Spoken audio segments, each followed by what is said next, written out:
안녕하세요. 오레나가입니다. 오늘은 좀 재미난 주제, 사이코패스에 관한 이야기를 해보려고 합니다.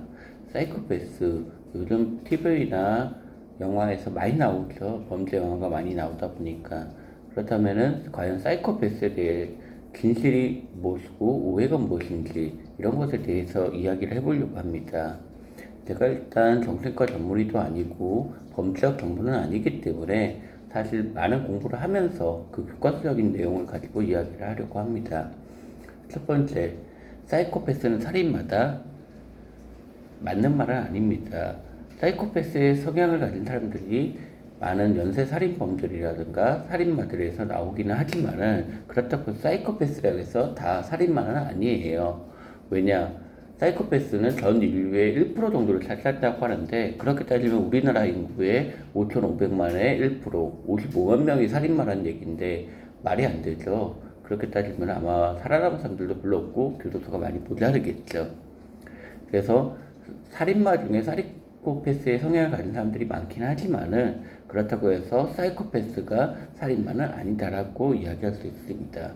두 번째, 성공한 CEO 중에서 사이코패스의 성향을 가진 사람들이 많다. 이것도 어느 정도 맞는 부분이 있기는 해요. 기업을 운영하려면 감정적인 부분보다는 사실 이성적인 부분에서 이득을 따져서 기업을 운영해야 기업이 성공하게 되는 법이니까요.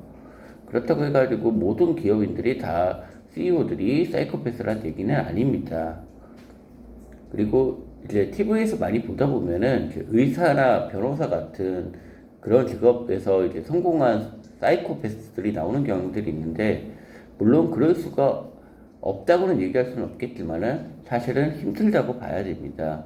왜냐면은 사이코패스의 경우 도덕적 관념이 없고 이를 처리할 때 성급하게 처리하는 성향이 있기 때문에 사실 성공한 CEO 같은 경우보다도 직장을 못 구한다거나 일을 잘 못하는 경우들이 태반이에요.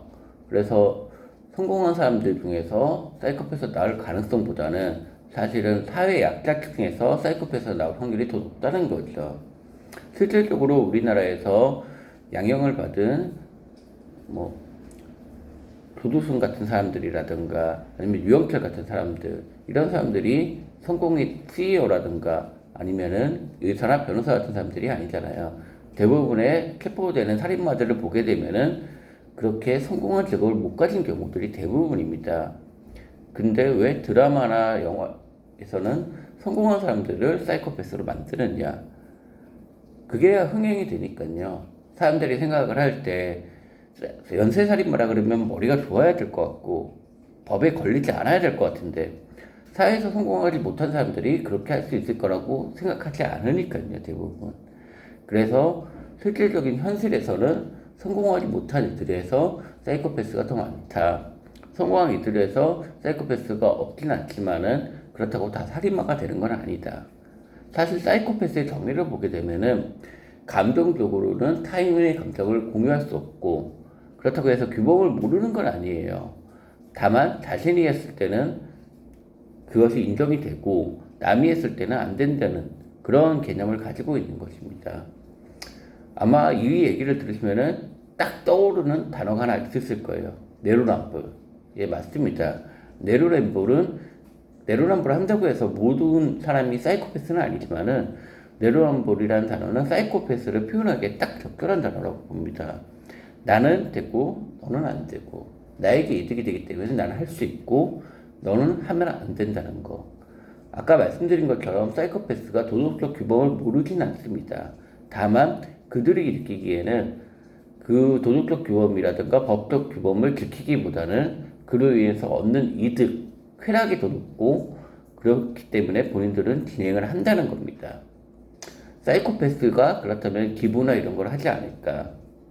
사이코패스도 남들이 봤을 때 선행이나 이런 걸 할 수 있습니다. 그것이 자기한테 득이 된다는 조건 하에서요. 감정적으로 공유를 하지 못한다고 해서 그걸 전혀 표현하지 못하느냐? 아니라는 겁니다. 사이코패스의 특징을 보게 되면은 자기는 이해할 수 없고 그것을 왜 해야 되는지도 알 수 없지만은 연기를 한다는 겁니다. 그렇게 해서 남들이 보기에는 괜찮은 사람, 감정적으로는 공유를 하는 것처럼 보이는 사람, 그런 사람이 사이코패스의 성향을 가진다는 거죠.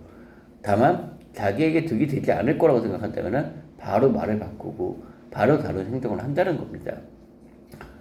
사이코패스 1% 55만 명이면 굉장히 많은 인구수입니다. 그러면은 그 사람들이 나와 관계를 가졌을 때 내가 과연 이득이 될 수 있느냐? 아니라고 보셔야 되겠죠. 그 사람 자신에게 이득이 될 때는 언제든 좋은 친구처럼 옆에 이제 남아있을 수 있겠지만은 반대로 그들은 언제든지 나의 뒤통수를 칠 수 있고 나를 배신할 수 있는 사람들이고 나를 버릴 수 있는 사람들이니까요. 깊은 유대관계 우리가 생각하던 어렸을 때 불알 친구 같은 그런 편안한 관계 이룰 수가 없다는 겁니다.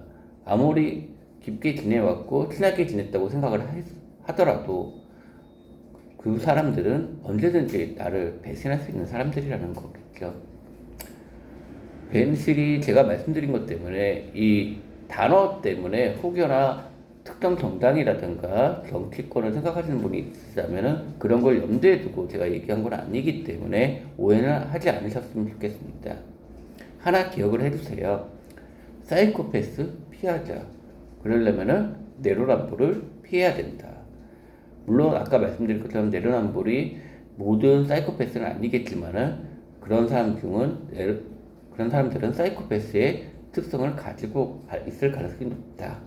그래서 앞으로 유대관계를 유지하더라도 나한테 불이익이 되고 그 사람한테 이득이 된다면은 언제든지 순결당하거나 반대로 문제를 일으킬 가능성이 높다. 이걸 기억해 주셨으면 합니다.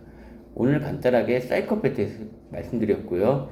다음에 추가적인 내용을 더 공부해 가지고 있다면은 한 번 더 이야기 드리도록 하겠습니다.